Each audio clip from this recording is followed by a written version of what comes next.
ଜୟ ଜଗନ୍ନାଥ। ଦେଖ ପିଲାମାନେ, ମୁଁ ତ ଯାହା କହିଥିଲି କଥା ରଖିପାରିଲିନି, ବହୁତ ସମୟ ଅଭାବ। ମୁଁ ବର୍ତ୍ତମାନ ପିଲାମାନେ ପ୍ରବନ୍ଧର 1 ମାର୍କିଆ କ୍ୱେଶ୍ଚିନ୍, ୟା ପରେ ଗୋଟେ ଭିଡ଼ିଓ ଆସିବ ଆମର ଗଳ୍ପର 1 ମାର୍କିଆ କ୍ୱେଶ୍ଚିନ୍, ତାପରେ ମୁଁ 2 ମାର୍କିଆ କ୍ୱେଶ୍ଚିନ୍ ସବୁ ଇମ୍ପୋର୍ଟାଣ୍ଟ ଗୋଟିଏ ଭିଡ଼ିଓରେ ଆଲୋଚନା କରିବି। କିଛି ବ୍ୟସ୍ତ ହେବାର ନାହିଁ। ଯେଉଁମାନେ ଆଦୌ ବି ନ ଦେଖିଛ, ଆରାମସେ ମୁଁ ଯେଉଁ ସମରି ଟାଇପ୍ରେ କହିଦେବି ସବୁ 2 ମାର୍କିଆର ଇମ୍ପୋର୍ଟାଣ୍ଟ ଗୁଡ଼ା, ତୁମେ ଟିକେ ଦେଖିନେବ, ଆଉ କିଛି ଅସୁବିଧା ହେବନି। ବର୍ତ୍ତମାନ ଆମେ 1 ମାର୍କିଆ କ୍ୱେଶ୍ଚିନ୍ ଆଲୋଚନା କରିବା। ବହୁତ ଫାଷ୍ଟ ଆଲୋଚନା କରିବି, ତୁମର ସମୟ ନଷ୍ଟ ମୁଁ କରିବିନି। ଥରେ ଥରେ ଖାଲି ରିମାଇଣ୍ଡ କରିଦିଅ, ଭିଡ଼ିଓକୁ ଥରେ ଥରେ ଦେଖିଦିଅ। ଯେଉଁମାନେ ଆଦୌ 1 ମାର୍କିଆ ଦେଖିନା ଏପର୍ଯ୍ୟନ୍ତ, ମାତ୍ର 15-20 ମିନିଟ୍ ଭିତରେ ଟୋଟାଲ 1 ମାର୍କିଆ ମୁଁ ଆଲୋଚନା କରିଦେବି, ଯେଉଁଦ୍ୱାରା କି ତୁମେ MCQ କ୍ୱେଶ୍ଚିନ୍ ଆରାମସେ ଆଟେମ୍ପ୍ଟ କରିପାରିବ। ଆଉ ଗୋଟେ ବାକ୍ୟର ଉତ୍ତର ଦିଅ ଯେଉଁଗୁଡ଼ା, ତାକୁ ମଧ୍ୟ ଅଳ୍ପ କିଛି କ୍ୱେଶ୍ଚିନ୍ ଯଦି ସମୟ ହୁଏ ତାକୁ ମଧ୍ୟ ଆମେ ଆଲୋଚନା କରିବା। ଏତିକି ଦେଖିଦେଲେ ତୁମେ ଆରାମସେ 1 ମାର୍କିଆ ଯେଉଁ ଗୋଟେ ବାକ୍ୟର ଉତ୍ତର ଦିଅ ବି ଆଟେମ୍ପ୍ଟ କରିପାରିବ। ତେବେ ଆଉ ଡେରି କରିବାନି। ଦେଖ ପିଲାମାନେ, ପୁରୁଷ ସୂକ୍ତ କେଉଁ ବେଦର ଅଂଶ? ବହୁତ ଇମ୍ପୋର୍ଟାଣ୍ଟ, ଯଜୁର୍ବେଦର ଅଂଶ। ନେକ୍ସଟ, କାହାକୁ ମହତୀ ଦେବତା ବୋଲି କୁହାଯାଇଛି? ବହୁତ ଇମ୍ପୋର୍ଟାଣ୍ଟ ପିଲାମାନେ, ଏହି କ୍ୱେଶ୍ଚିନ୍ ମନେ ରଖିବ। ରାଜାଙ୍କୁ। ଏଇଟା 2 ଥର ରିପିଟ୍ ହେଇଛି ପିଲାମାନେ। ବେଦାନ୍ତ ଦର୍ଶନ ଓ ସାଂଖ୍ୟ ଦର୍ଶନରେ ଦୁଃଖକୁ କେତେ ଭାଗରେ ବିଭକ୍ତ କରାଯାଇଛି? 3 ଭାଗରେ। ଏଇଟା ଇମ୍ପୋର୍ଟାଣ୍ଟ କ୍ୱେଶ୍ଚିନ୍ 2022ରେ ଆସିଥିଲା। କେଉଁ ଦୁଃଖ କେବଳ ଭକ୍ତାର ଦେହ ଓ ମନରୁ ଜାତ ହୁଏ? ଯେଉଁଟାକି ହେଲା ଆମର ଆଧ୍ୟାତ୍ମିକ ଦୁଃଖ ପିଲାମାନେ। ଇଏ ବି ପ୍ରିଭ୍ୟୁ ଆଇକ୍ୟୁ ଦେଖ ସବୁ। ନେକ୍ସଟ ଦେଖ, ପ୍ରାଚୀନ ଭାରତରେ ଗ୍ରନ୍ଥ ରଚନା ଓ ଗ୍ରନ୍ଥ ସମାପ୍ତି ନିମିତ୍ତ ଗ୍ରନ୍ଥାକାରମାନେ କାହାର କୃପା ଭିକ୍ଷା କରିଥାନ୍ତି? ଦେବଶକ୍ତି। ନେକ୍ସଟ ଦେଖିବା, ଏଇଜି ଏଇଟା ଗଲା 5 ନମ୍ବର। ପ୍ରାଚୀନ ଭାରତରେ ଗ୍ରନ୍ଥ ରଚନା ଓ ଗ୍ରନ୍ଥ ସମାପ୍ତି ନିମିତ୍ତ ଗ୍ରନ୍ଥାକାରମାନେ ଦେବଶକ୍ତିର କୃପା ଭିକ୍ଷା କରିଥାନ୍ତି। ନେକ୍ସଟ ଦେଖିଥିଲେ, କେଉଁ ନଦୀ କୂଳରେ ପ୍ରଥମେ ଆର୍ଯ୍ୟ ଋଷିମାନଙ୍କ କଣ୍ଠରୁ ଦିବ୍ୟ ଗୀତିକା ପ୍ରକାଶ ପାଇଥିଲା? ଏଇଟା ଗ୍ୟାରେଣ୍ଟି ଏଥର ଆସିପାରେ ପିଲାମାନେ, ସରସ୍ୱତୀ ନଦୀରେ କୂଳରେ। ନେକ୍ସଟ ହେଉଛି, ଆଧ୍ୟାତ୍ମିକ ଶବ୍ଦଟି ପ୍ରଧାନତଃ କେତୋଟି ଅର୍ଥରେ ମୁଖ୍ୟତଃ ବ୍ୟବହୃତ ଅର୍ଥରେ ବ୍ୟବହୃତ ହୁଏ? ଏଇଟା 2ଟି ଅର୍ଥରେ ଆଧ୍ୟାତ୍ମିକ ଶବ୍ଦଟି ବ୍ୟବହୃତ ହୁଏ। ନେକ୍ସଟ, ରାଷ୍ଟ୍ରର ବ୍ୟକ୍ତିମାନଙ୍କ ଚକ୍ଷୁରେ କିଏ ମଧ୍ୟ କହୁଥିଲି, ପୁଣି ଥରେ ପଡ଼ିଛି, ରାଜା। ତାପରେ ଦେଇଛି, କେଉଁ ବେଦରୁ ଚତୁର୍ବର୍ଣ୍ଣ ପ୍ରସଙ୍ଗ? ଏଇଟା ପ୍ଲାନ୍ ମନେ ରଖିବ, ଏଇଟା ହେଲା ଋକ୍ ବେଦ। ଚତୁର୍ବର୍ଣ୍ଣ କଥା ଆସିଲେ ଋକ୍ ବେଦ ମାରିବ। ପ୍ରାବନ୍ଧିକ ରତ୍ନାକର ପତି, ଏଇଟା ଖାସ୍ କ୍ୱେଶ୍ଚିନ୍ ନୁହେଁ, ଦର୍ଶନ ବିଭାଗର ଅଧ୍ୟାପକ ଥିଲେ। ଏଇଟା ବି ଦେଖା, ଏଇଟା ଇମ୍ପୋର୍ଟାଣ୍ଟ କ୍ୱେଶ୍ଚିନ୍। ପ୍ରାବନ୍ଧିକ ପତି ଯେତେ ସାରା ପ୍ରବନ୍ଧ ରଚନା କରିଥିଲେ, ସେ ଯେଉଁ ଗ୍ରନ୍ଥରେ ସଂକଳିତ ହୋଇଥିଲା ସେ ଗ୍ରନ୍ଥ ନାଁ କ'ଣ? ପ୍ରବନ୍ଧ ପ୍ରକାଶ। ନେକ୍ସଟ ଦେଇଛି, ଦେବତା ବା ଦୈବୀ ଶକ୍ତି ହେତୁ ଯେଉଁ ଦୁଃଖ ଘଟିଥାଏ ତାକୁ କୁହାଯାଏ ଆଧିଦୈବିକ। ତାପରେ ଦେଇଛି, ବହିର୍ଜଗତ ପୃଥିବୀ କେଉଁଥିରେ ଗଠିତ? ଏଇଟା ଆମେ ସମସ୍ତେ ଜାଣିଛନ୍ତି, ପଞ୍ଚମହାଭୂତ। ତାପରେ ସାଂଖ୍ୟ ଦର୍ଶନ କାହା ଦ୍ୱାରା ରଚନା ହେଇଥିଲା? ଏଇଟା ବହୁତ ଇମ୍ପୋର୍ଟାଣ୍ଟ ପିଲାମାନେ, କପିଳଙ୍କ ଦ୍ୱାରା ରଚିତ ଦର୍ଶନ ଶାସ୍ତ୍ର। ଭୌତିକ ବା ଜଳାତ୍ମକ ଶବ୍ଦର ବିପରୀତ ରୂପେ ଆମେ କାହାକୁ, କେଉଁ ଶବ୍ଦକୁ ଗ୍ରହଣ କରିଥାନ୍ତି? ଆଧ୍ୟାତ୍ମିକ ଶବ୍ଦକୁ। ତାପରେ ଯଦି ବିଶ୍ୱର ମୂଳରେ ଅଦ୍ୱିତୀୟ ଚିତ୍ ଶକ୍ତି ବିଦ୍ୟମାନ ରହି ଯାବତୀୟ ବିଭାଗରେ ପ୍ରକାଶମାନ ହେଉଥିବା ମତକୁ ଆଧ୍ୟାତ୍ମିକ ବୋଲି କହିବାକୁ ହେବ। ତାପରେ ଗୀତାର କେଉଁ ଅଧ୍ୟାୟରେ ଶ୍ରୀକୃଷ୍ଣ ଆପଣାକୁ ବିଦ୍ୟାମାନଙ୍କ ମଧ୍ୟରେ ଆଧ୍ୟାତ୍ମିକ ବିଦ୍ୟା ବୋଲି କହିଛନ୍ତି? ଏଇଟା ହେଉଛି 10ମ ଅଧ୍ୟାୟରେ କହିଛନ୍ତି। ତାପରେ ଶ୍ରୀକୃଷ୍ଣ ଆଧ୍ୟାତ୍ମିକତାକୁ କାହାର ଆଶ୍ରୟ ବୋଲି କହିଛନ୍ତି? ଏଇଟା ମଧ୍ୟ ଆମେ 3 ମାର୍କିଆ ଦେଖିଛନ୍ତି, ପରମାତ୍ମାଶ୍ରୟୀ। ନେକ୍ସଟ ଦେଇଛି, କେଉଁ ମହର୍ଷି ବେଦର ଶ୍ରେଣୀ ବିଭାଗ କରିଥିଲେ? ଏଇଟା ମନେ ରଖିଥିବ, ମହର୍ଷି ବ୍ୟାସ। ନେକ୍ସଟ ଦେଇଛି, କେଉଁ ମହାନ ଶିଷ୍ୟ ଗୁରୁଙ୍କ ଦ୍ୱାରା ଗୁରୁକୁଳରେ ନାନା ପରୀକ୍ଷାର ସମ୍ମୁଖୀନ ହୋଇଥିଲେ? ଏଇଟା ଆରୁଣି, ମନେ ରଖିଥିବ, ଆରୁଣି। ନେକ୍ସଟ ଦେଖ, ତାପରେ ଆସିଲା ଆମର ଗୁରୁଙ୍କର ସନ୍ତୋଷ ଭାଜନ ହେଲେ ଶିଷ୍ୟମାନେ କ'ଣ ଲାଭ କରିବା ଉପଯୁକ୍ତ ହୁଅନ୍ତି? ମନେ ରଖିଥିବ ପିଲାମାନେ, ବ୍ରହ୍ମଜ୍ଞାନ। ତାପରେ କାହାକୁ ସନ୍ତୁଷ୍ଟ କରି ବ୍ୟାସଦେବ ବିରାଟ ପୁରାଣ ରଚନା କରିଥିଲେ? ବାଗ୍ଦେବୀ। ତାପରେ ହେଉଛି, ବ୍ରହ୍ମ ଶକ୍ତି ହିଁ ବିଶ୍ୱର ମୂଳ ପଦାର୍ଥ ବା ମୂଳ କାରଣ ରୂପେ ବିଦ୍ୟମାନ ବୋଲି କାହା ଦ୍ୱାରା ପ୍ରତିପାଦିତ ହେଇଥିଲା? ଏଟା ହେଲା ବେଦାନ୍ତ ଦର୍ଶନ। ଏଇଟା ଇମ୍ପୋର୍ଟାଣ୍ଟ ପିଲାମାନେ, ବ୍ରହ୍ମ ଶକ୍ତି ହିଁ ବିଶ୍ୱର ମୂଳ ପଦାର୍ଥ ବା ମୂଳ କାରଣ, ଏଇଟା ବେଦାନ୍ତ ଦର୍ଶନ ଦ୍ୱାରା ପ୍ରତିପାଦିତ ହୋଇଛି। ପ୍ରାଚୀନ ଭାରତର କେଉଁ କ୍ଷେତ୍ରରେ ଆଧ୍ୟାତ୍ମିକତାର ମୂଳ ମନ୍ତ୍ର ରୂପେ ବିଦ୍ୟମାନ? ଯେଉଁଟାକି ନୈତିକ କ୍ଷେତ୍ରରେ ହିଁ ଆଧ୍ୟାତ୍ମିକତା ମୂଳ ମନ୍ତ୍ର। ଜୀବନର ଲକ୍ଷ୍ୟ କାହା ଉପରେ ପର୍ଯ୍ୟବସିତ? ଇନ୍ଦ୍ରିୟ ସଂଯମ। ତାପରେ ଦେଇଛି, କାହାଠାରୁ ଆରମ୍ଭ କରି ମୃତ୍ୟୁ ପର୍ଯ୍ୟନ୍ତ ଭାରତୀୟ ଜୀବନ ଆଧ୍ୟାତ୍ମିକ ଭିତ୍ତିରେ ଚାଳିତ? ଗର୍ଭାଧାନ ଠାରୁ ଆରମ୍ଭ କରି ମୃତ୍ୟୁ ପର୍ଯ୍ୟନ୍ତ ଭାରତୀୟ ଜୀବନ ସବୁ ଆଧ୍ୟାତ୍ମିକ ଭିତ୍ତିରେ ହିଁ ପରିଚାଳିତ। ତାପରେ ଦେଇଛି, କର୍ମ ଭକ୍ତି ସମନ୍ୱିତ ଓ ଜ୍ଞାନର ସାଧକ ନ ହେଲେ ତାହା କେଉଁଥିରେ ପରିଣତ ହୁଏ? ଅକର୍ମ ହୋଇଯାଏ। ଯଦି କର୍ମ ଯଦି ଭକ୍ତି ସମନ୍ୱିତ ଓ ଜ୍ଞାନର ସାଧକ ନ ହେଲା, ଅକର୍ମରେ ପରିଣତ ହେବ। କାହାକୁ ଷଡ଼ରିପୁ ମଧ୍ୟରେ ଅନ୍ତର୍ଗତ ନୁହେଁ? ଦେଖ, ଇଏ ସବୁ ହେଉଛି ଷଡ଼ରିପୁ ମଧ୍ୟରେ ଅନ୍ତର୍ଗତ ନୁହେଁ। କାମ, କ୍ରୋଧ, ମଦ, ମାଶ୍ଚର୍ଯ୍ୟ, ଲୋଭ ଆଉ ମୋହ, ଏ ସବୁ ଗୁଡ଼ିକ ଅନ୍ତର୍ଗତ ନୁହେଁ। ତାପରେ ମହତୀ ଦେବତା ହିଂସା ନର ରୂପେଣ ତିଷ୍ଠତି, ଏହା କାହାର ଉକ୍ତି? ଏଇଟା ହେଲା ମନୁଙ୍କର ଉକ୍ତି। ବୁଝିଲା? ଏଇଟା ବି ପକାଇ ଦେଇପାରେ ପିଲାମାନେ, ଗୋଟେ ସାଂସ୍କ୍ରିଟର ଶ୍ଳୋକଟା ସେ ଦେଇଯାଏ, କାହାର ଉକ୍ତି? ଏଇଟା ହେଉଛି ମନୁଙ୍କର ଉକ୍ତି। କାହାକୁ ରାଜର୍ଷି ଭାବରେ ସମ୍ବୋଧନ କରାଯାଏ? ଜନକଙ୍କୁ ରାଜಋଷି ରୂପେ କୁହାଯାଏ, ମନେ ରଖିଥିବ। ଜନକ ଯାଜ୍ଞବଲ୍କ୍ୟ ସମ୍ବାଦ କେଉଁ ଉପନିଷଦର ଅନ୍ତର୍ଗତ? ବୃହଦାରଣ୍ୟକ ଉପନିଷଦ। ଏଇଟା ମନେ ରଖିବ, ଜନକ ଯାଜ୍ଞବଲ୍କ୍ୟ ସମ୍ବାଦ କେଉଁ ଉପନିଷଦର ଅନ୍ତର୍ଗତ? ସ୍ନାନ ଜଳରେ କେଉଁମାନଙ୍କୁ ଆରୋପ କରି ପ୍ରାଚୀନ ଭାରତର ବ୍ୟକ୍ତି ସ୍ନାନ କରୁଥିଲେ? ଏଇଟା ଜାଣିଥିବ, ଗଙ୍ଗାଦି ତୀର୍ଥମାନଙ୍କୁ। ଗଲା, ନେକ୍ସଟ କ୍ୱେଶ୍ଚିନ୍ ଦେଖିବା। ଯେ ପ୍ରଭୁଙ୍କୁ ଖାଦ୍ୟ ସମର୍ପଣ କରି ଭାରତବାସୀ କେଉଁ ରୂପରେ ଗ୍ରହଣ କରୁଥିଲେ? ପ୍ରସାଦ ରୂପରେ ଗ୍ରହଣ କରୁଥିଲେ। ଚତୁର୍ବର୍ଣ୍ଣ୍ୟଂ ମୟା ସ୍ପଷ୍ଟଂ ଗୁଣ କର୍ମ ବିଭାଗ ସହ, ଏଇ ଉକ୍ତି କେଉଁ ଶାସ୍ତ୍ରରୁ ଆସିଛି? ଏଇଟା ଆମର ଗୀତାରୁ ଆସିଛି। ତାପରେ ହେଲା, ସ୍ୱଧର୍ମେ ନିଧନଂ ଶ୍ରେୟ ପରଧର୍ମ ଭୟାବହ। ଏ ଉକ୍ତି ମଧ୍ୟ ଭଗବତ ଗୀତାରେ, ଏଇଟା ମନେ ରଖିଥିବ, ଗୀତା ଗ୍ରନ୍ଥରୁ ଉଦ୍ଧୃତ। ମଣିଷକୁ ନିର୍ଭୀକ, କର୍ମପ୍ରବଣ ଓ କର୍ତ୍ତବ୍ୟନିଷ୍ଠ ହେବାକୁ କାରଣ ଶିକ୍ଷା ଦେଇଛି ଆଧ୍ୟାତ୍ମିକତା। ଆଧ୍ୟାତ୍ମିକତା ହିଁ ସବୁ ଏସବୁ ଶିକ୍ଷା ଦେଉଛି।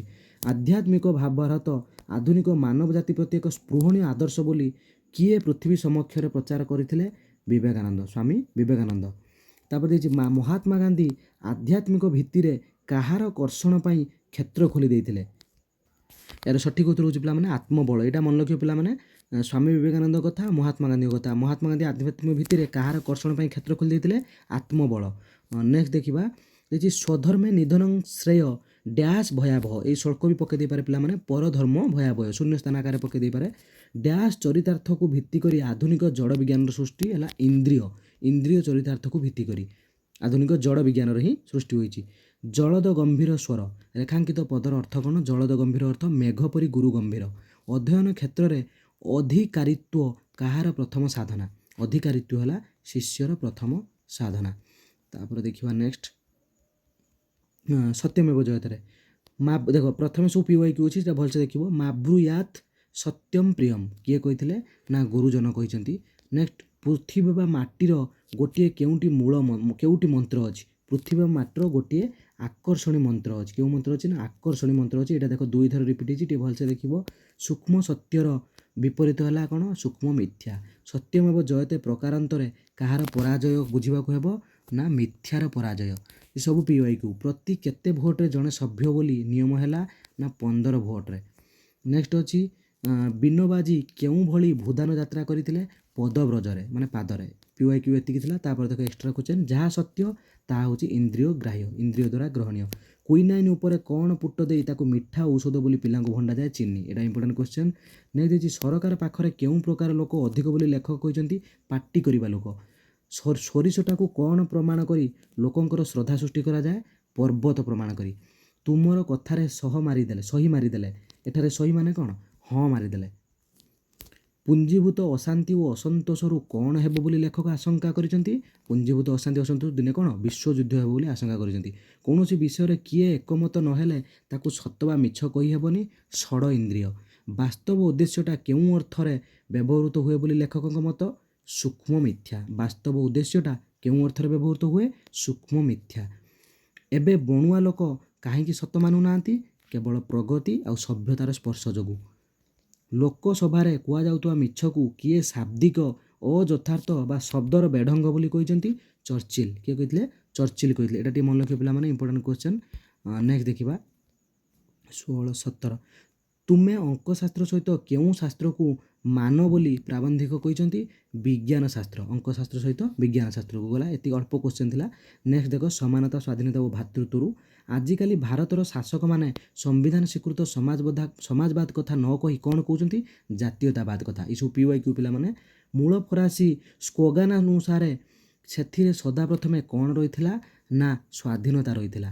ନେକ୍ସଟ ଅଛି, ଫରାସୀ ବିପ୍ଳବକାଳୀନ ଅର୍ଥ ସନ୍ଦର୍ଭରେ ଶାସନତନ୍ତ୍ରରେ ପରିବର୍ତ୍ତନକୁ କ'ଣ କୁହାଯାଉଛି? ନା ସ୍ୱାଧୀନତା କୁହାଯାଇଛି। ଯେଉଁମାନେ ପ୍ରଜାମାନଙ୍କ ପ୍ରୀତି ଅର୍ଥେ ରହିଛନ୍ତି, କେଉଁମାନେ? ପ୍ରଜାମାନଙ୍କ ପ୍ରୀତି ଅର୍ଥେ ରାଜାମାନେ। ମନୁଷ୍ୟମାନେ ମନ କଲେ କାହାର ପଥଟିକୁ ଗ୍ରହଣ କରିପାରିବେ? ଭାତୃତ୍ୱର। ନେକ୍ସଟ ଦେଖିବା, ପୃଥ୍ୱୀ ନାମକ ଆମର ଏହି ମନୁଷ୍ୟ ମହାଖଣ୍ଡକୁ ଅତ୍ୟନ୍ତ ନିର୍ମମ ଭାବେ କ'ଣ କରି ରଖାଯାଇଛି? ନା ପୃଥ୍ୱୀ ନାମକ ଆମର ଏହି ମନୁଷ୍ୟ ମହାଖଣ୍ଡକୁ ଅତ୍ୟନ୍ତ ନିର୍ମମ ଭାବରେ କ'ଣ କରି ରଖାଯାଇଛି? ବିବେକହୀନ। ଭାତୃତ୍ୱକୁ ଆମେ କେଉଁ କାର୍ଯ୍ୟକ୍ରମରେ ଅଙ୍ଗ ବୋଲି କହିପାରିବା? ରାଜନୈତିକ। ସମାନତା, ସ୍ୱାଧୀନତା, ଭାତୃତ୍ୱ ଶବ୍ଦ ତିନୋଟି କେଉଁ ଘଟଣା ସୃଷ୍ଟି ହୋଇଥିଲା? ଫରାସୀ ବିପ୍ଳବରୁ। ଏସବୁ PYQ। ଏକ ସଚେତନ ସଦିଚ୍ଛା ବିଷୟ କ'ଣ? ଯେଉଁଟାକି ଭାତୃତ୍ୱ। ନିମ୍ନୋକ୍ତ ମଧ୍ୟରୁ କେଉଁଟି ପ୍ରାବନ୍ଧିକଙ୍କ କୃତି ନୁହେଁ? ଏଇଟା ପଡ଼ିବନି କେବେ ବି କ୍ୱେଶ୍ଚନ୍, କେବେ ଭଳିଆ କ୍ୱେଶ୍ଚନ୍ ଆସିବନି। ତାପରେ ନିମ୍ନୋକ୍ତ ମଧ୍ୟରୁ କେଉଁ ପୁସ୍ତକ ଲେଖକଙ୍କ ଆତ୍ମଜୀବନୀ? ତାଙ୍କ ଆତ୍ମଜୀବନୀ ହେଲା ମିତ୍ରସା ଚକ୍ଷୁଷା। ଏଇଭଳିଆ କ୍ୱେଶ୍ଚନ୍ ବି କେବେ ଆସିବନି ପିଲାମାନେ। ନିମ୍ନୋକ୍ତ ମଧ୍ୟରୁ କେଉଁଟି ପ୍ରାବନ୍ଧିକଙ୍କ ଭ୍ରମଣ କାହାଣୀ? ଶିଳାତୀର୍ଥ। ଏଇଭଳିଆ କ୍ୱେଶ୍ଚନ୍ ବି ଆସିବନି ପିଲାମାନେ। ପ୍ରାବନ୍ଧିକଙ୍କ ପ୍ରବନ୍ଧଗୁଡ଼ିକୁ କେଉଁପରି ବର୍ଣ୍ଣନା କଲେ ଅତ୍ୟୁକ୍ତି ହେବ ନାହିଁ? ଏ କ୍ୱେଶ୍ଚନ୍ ବି କେବେ ଆସିବନି ପିଲାମାନେ। ନେକ୍ସଟ ଦେଖ, କେଉଁମାନେ ଏକ ସଂଗ୍ରହାଳୟର ସ୍ମାରକ ଭାବରେ ରହିଛନ୍ତି? ରାଜାମାନେ। ଭାଗ୍ୟବାଦୀ ଜର୍ଜରତା ଗୁଡ଼ିକରୁ ମୁକୁଳିବାର ସାମୂହିକ ଇଚ୍ଛାରୁ କ'ଣ ପାଇଁ ବଳ ଆସିଲା? ସମାନତା ପାଇଁ ବଳ ଆସିଲା। ବଢ଼ିଆ କ୍ୱେଶ୍ଚନ୍। ତାପରେ ଦେଖିବା 16 ନମ୍ବର, କେଉଁ ପୁସ୍ତକ ପାଇଁ ପ୍ରାବନ୍ଧିକ ଏଇଟା ଆସିପାରେ ପିଲାମାନେ ଚିତ୍ତରଞ୍ଜନ ଦାସ କେନ୍ଦ୍ର ସାହିତ୍ୟ ଏକାଡେମୀ ପୁରସ୍କାର ପାଇଥିଲେ ବିଶ୍ୱକୁ ଗବାକ୍ଷ। ରାଜନୀତି ପଛରେ କ'ଣ ଯୋଡ଼ା ହୋଇ ରହିଛି ବହୁତ ଇମ୍ପୋର୍ଟାଣ୍ଟ ଯେଉଁଟା କାଲି ମୁଁ ଦେଇଛି 3 ମାର୍କରେ ଅର୍ଥନୀତି। ପୃଥିବୀରେ ଶାସନସ୍ତରୀୟ ଗଢ଼ଣଗୁଡ଼ିକୁ ରାଜତନ୍ତ୍ରରୁ କେଉଁ ଚେହେରାକୁ ବଦଳି ଯାଇଛନ୍ତି ସାମନ୍ତବାଦ ରାଜତନ୍ତ୍ରରୁ ସାମନ୍ତବାଦକୁ। କିଏ ଅଳପ ବର୍ଗଟିର ଗେହ୍ଲା ହୋଇ ଏକ ରମଣ ସାମଗ୍ରୀରେ ପରିଣତ ହୋଇଛି ବିଜ୍ଞାନ। ଉପରର ଧୋବ ମଣିଷମାନେ ଯାହା ପଇସାରୁ ଉଚ୍ଚ ବେତନ ପାଉଛନ୍ତି ତାକୁ ଦୂରେଇ ଦେଉଛନ୍ତି। ଏହାକୁ ପ୍ରାବନ୍ଧିକ କେଉଁ ମାନସିକତା ବୋଲି କହିଛନ୍ତି ନା ନବ୍ୟ ଉପନିବେଶବାଦୀ। ତାପରେ ରୁଷିଆର କମ୍ୟୁନିଷ୍ଟ ମାନେ କ'ଣ ପାଇଁ ଆନ୍ଦୋଳନ କରିଥିଲେ ସର୍ବହରାର ସାର୍ବଭୌମତ୍ୱ ପ୍ରତିଷ୍ଠା। ଯେଉଁମାନେ ସର୍ବହରା ତାଙ୍କର ସାର୍ବଭୌମତ୍ୱ ପ୍ରତିଷ୍ଠା ବା ସ୍ୱତନ୍ତ୍ରତା ପାଇଁ ଯେଉଁଟାକି ସୁପ୍ରିମ୍ ପାୱାର ସଭର୍ଜିନିଟି ଯେଉଁଟା। ନେକ୍ସଟ ତାପରେ କାହାର ସଖିନାଟ ପ୍ରଦର୍ଶନ କରି ରୁଷ ପୃଥିବୀ ଯାକର ବାମପନ୍ଥୀ ଆସ୍ପୃହାକୁ ଭୂତାଇ ରଖିଥିଲା ସମାଜବାଦର ସଖିନାଟ ପ୍ରଦର୍ଶନ କରି। ଭାରତବର୍ଷର ସମ୍ବିଧାନ କାହାକୁ ଲକ୍ଷ୍ୟ ରୂପେ ଗ୍ରହଣ କରାଯାଇଥିଲା ସମାଜବାଦକୁ। ଭାରତରେ ଏବେ କେଉଁ ବିଷୟ ପ୍ରାୟ କିଛି ହେଲେ ଶୁଣାଯାଇ ନାହିଁ ଯେଉଁଟାକି କୁହାଯାଏ କ'ଣ ସାର୍ବଜନୀନ ନ୍ୟାୟ। ତାପରେ କେଉଁମାନଙ୍କ ରାତି କେବେ ପାହିବ ନାହିଁ ବୋଲି କେହି ସିଧା ହୋଇ କହିନାହାନ୍ତି ଅସହାୟ ମଣିଷମାନଙ୍କର। ରାଜନୀତିକୁ କ୍ୟାରିୟର ବନାଇଥିବାର ଏକ ବୃତ୍ତି ରୂପେ ଗ୍ରହଣ କରିଥିବା ଲୋକେ କ'ଣ କରିପାରିବେ ନାହିଁ କେବେ ସାମାଜିକ ବିପ୍ଳବର ନେତୃତ୍ୱ ନେଇପାରିବେ ନାହିଁ। ଯେଉଁମାନେ ରାଜନୀତିକୁ କ୍ୟାରିୟର ବନାଇଥିବାର ଏକ ବୃତ୍ତି ରୂପେ ଗ୍ରହଣ କରିଛନ୍ତି ସେମାନେ ସାମାଜିକ ବିପ୍ଳବର ନେତୃତ୍ୱ ନେଇ କରିପାରିବେ ନାହିଁ। ଜାତୀୟତାବାଦର ବହୁମଣ୍ଡନଯୁକ୍ତ ସ୍ଲୋଗାନଟା କ'ଣ ଏଇଟା ବହୁତ ଇମ୍ପୋର୍ଟାଣ୍ଟ ଗୋଳିଆ ପାଣି। ଫରାସୀ ବିପ୍ଳବରେ ସ୍ୱାଧୀନତା ଓ ସମାନତା ସହିତ ଅନ୍ୟ କେଉଁ କଥାଟି ଯୋଡ଼ା ହେଇଥିଲା ଭାତୃତ୍ୱ। ଏବେ ଅଧିକାଂଶ ଦେଶରେ ବାସ କରୁଥିବା ମନୁଷ୍ୟମାନେ କ'ଣ ଲାଭ କଲେଣି ରାଜନୈତିକ ସ୍ୱାଧୀନତା। ଯେତେ କ'ଣ କଲେ ମଧ୍ୟ କୌଣସି ରାଷ୍ଟ୍ର ଯୋଜନା କରି ଭାତୃତ୍ୱ ପ୍ରତିଷ୍ଠା କରିପାରିବ ନାହିଁ ଯେତେ ଉଦାର କଲେ ହେଲେ ମଧ୍ୟ ଯେଉଁଟାକି ନର୍ମନୀୟ। କାହା ଦ୍ୱାରା ଭାରତ ସମାଜରେ ଭାତୃତ୍ୱ ପ୍ରତିଷ୍ଠିତ ହୋଇପାରିବ ନାହିଁ ଆଇନ କାନୁନ ଥିବା ଯାଏଁ। କାହାର ସ୍ୱାର୍ଥ ଅନୁସାରେ ଶାସନ ଚାଲୁଥିଲା ଆଗେ ରାଜାଙ୍କର। କେଉଁମାନେ ପ୍ରତିକ୍ରିୟାଶୀଳ ହେଲେ ବିପ୍ଳବୀମାନେ ହିଁ ପ୍ରତିକ୍ରିୟାଶୀଳ ହେଲେ ଯେଉଁମାନେ ସର୍ବହରା। ଦେଖ ପ୍ରକୃତି ଏଇଟା ଆଉ ଗୋଟେ ଗଦ୍ୟରେ ଲାଷ୍ଟ ଗଦ୍ୟ ଦେଖ ପିଲାମାନଙ୍କୁ କହିଦେଉଛି APYQ ଏଗୁଡ଼ା। ପ୍ରକୃତିକୁ ଶୋଷଣ କରିବା ସହିତ କ'ଣ ଅଙ୍ଗାଅଙ୍ଗୀ ଭାବେ ଜଡ଼ିତ ନାରୀକୁ ନିର୍ଯାତନା। ନେକ୍ସଟ ଅଛି ବିଂଶ ଶତାବ୍ଦୀର ଆରମ୍ଭରୁ ବିଜ୍ଞାନ କେଉଁ ଆଡ଼କୁ ଢଳିଛି ରହସ୍ୟବାଦ ଆଡ଼କୁ। ପଦାର୍ଥଙ୍କର ଜଟିଳ ସଂଶ୍ଳେଷଣରୁ କାହାର ଜାତ ଚେତନା। ନେକ୍ସଟ ହେଲା ନାରୀର ଭାବର ଜାଗରଣ ହେବା ପୁରୁଷ ପକ୍ଷରେ କ'ଣ ଶୁଭଙ୍କର। ଏସବୁ PYQ। ମଣିଷ ମୂଲ୍ୟକୁ କିଏ ସ୍ୱୀକାର କରେ ନୂଆ ଅର୍ଥନୀତି। ବିଶିଷ୍ଟ ଅର୍ଥନୈତିକ ଓ ଲେଖକ ସ୍କୁମାଚର କେଉଁ ଦେଶର ଜନ୍ମଗ୍ରହଣ କରିଥିଲେ ଜର୍ମାନୀ। କେବେଠାରୁ ମନୁଷ୍ୟ ପରିବେଶ ଓ ସଚେତନ ହୋଇଛି ନାରୀ ଜାଗରଣକୁ ସ୍ୱାଗତ କରିଛି ଏଇଟା ମନେ ରଖିବ ପିଲାମାନେ 1970 ଗୋଟିଏ ମାତ୍ର ମସିହା ହେଉଛି ତୁମର ଏହି ଓଡ଼ିଆ ଅପସନାଲରେ 1970 ମନେ ରଖ। ବିଜ୍ଞାନ କେବେଠାରୁ ରହସ୍ୟବାଦ ଆଡ଼କୁ ଗତି କରିଛି ଯେଉଁଟାକି ଆମର ଊନବିଂଶ ଶତାବ୍ଦୀ ଠାରୁ। ନାରୀର ପ୍ରଧାନ ନେତ୍ର କ'ଣ ଅନ୍ତର୍ବୋଧ ଏସବୁ PYQ ଥିଲା। ଏବେ ଦେଖିବା ଏକ୍ସଟ୍ରା ପ୍ରାବନ୍ଧିକ ଶରତ କୁମାର ମହାନ୍ତି କେଉଁ ଗ୍ରନ୍ଥ ପାଇଁ କେନ୍ଦ୍ର ସାହିତ୍ୟ ଏକାଡେମୀ ଦ୍ୱାରା ପୁରସ୍କାର ପାଇଥିଲେ ଗାନ୍ଧୀ ମଣିଷ। ପ୍ରଭାବଶାଳୀ ପ୍ରାବନ୍ଧିକ ମହାନ୍ତି କେଉଁ ବିଭାଗର ଅଧ୍ୟାପକ ଥିଲେ ଇଏ ମଧ୍ୟ ଲେକ୍ଚର ଥିଲେ ଗଣିତ ବିଭାଗରେ। ନେକ୍ସଟ ତାପରେ ଦେଇଛି ନିମ୍ନଲିଖିତ ମଧ୍ୟରୁ କେଉଁଟା ପ୍ରାବନ୍ଧିକଙ୍କ କୃତି ନୁହେଁ ଏଇଟା ଏଭଳିଆ କ୍ୱେଶ୍ଚନ୍ ପିଲାମାନେ କେବେ ପଡ଼ିବନି। ନେକ୍ସଟ ଦେଖ ଆଲୋଚ୍ୟ ପ୍ରବନ୍ଧଟି କେଉଁ ପ୍ରବନ୍ଧରୁ ଏଇଟା ମଧ୍ୟ ଆମେ ଲଙ୍ଗ କ୍ୱେଶ୍ଚନ୍ ମୁଁ ଲେଖିଛି ଆଧୁନିକତାର ରୂପରେଖ ପ୍ରବନ୍ଧ ସଂକଳନରୁ ଏଇ ପ୍ରବନ୍ଧଟି ଆସିଛି। ପୂର୍ବରୁ ରହସ୍ୟବାଦ ସହ କାହାର ଅହିନକୂଳ ସମ୍ପର୍କ ଥିଲା ବିଜ୍ଞାନର ଅହିନକୂଳ ସମ୍ପର୍କ ଥିଲା। ତାପରେ ସପ୍ତଦଶ ଊନବିଂଶ ଶତାବ୍ଦୀ ପର୍ଯ୍ୟନ୍ତ 3 ଶତାବ୍ଦୀ ଧରି ବିଜ୍ଞାନୀମାନେ ଜଗତକୁ କେଉଁ ଦୃଷ୍ଟିରେ ଦେଖିଥିଲେ ଖଣ୍ଡିତ ଦୃଷ୍ଟିରେ ପିଲାମାନେ। ରହସ୍ୟବାଦୀମାନେ କାହାକୁ ମୂଳସତ୍ତା ରୂପେ ବିବେଚନା କରନ୍ତି ନା ଚେତନାକୁ। ବିଂଶ ଶତାବ୍ଦୀର ପୂର୍ବବର୍ତ୍ତୀ ବୈଜ୍ଞାନିକମାନେ କାହାକୁ ମୂଳବସ୍ତୁ ରୂପେ ନା ପଦାର୍ଥକୁ ହିଁ ମୂଳବସ୍ତୁ ରୂପେ ବିବେଚନା କରୁଥିଲେ। ବ୍ରହ୍ମାଣ୍ଡର ଭିତ୍ତି ସାରା ସତ୍ତା ହେଉଛି ଚେତନା। ଏଇଟା ଏଇଟା ହେଉଛି ଏହି ତତ୍ତ୍ୱ କିଏ ପୋଷଣ କରେ ନା ରହସ୍ୟବାଦୀ ମାନେ। ବ୍ରହ୍ମାଣ୍ଡର ଭିତ୍ତି ଓ ସାରା ସତ୍ତା ହେଉଛି ଚେତନା।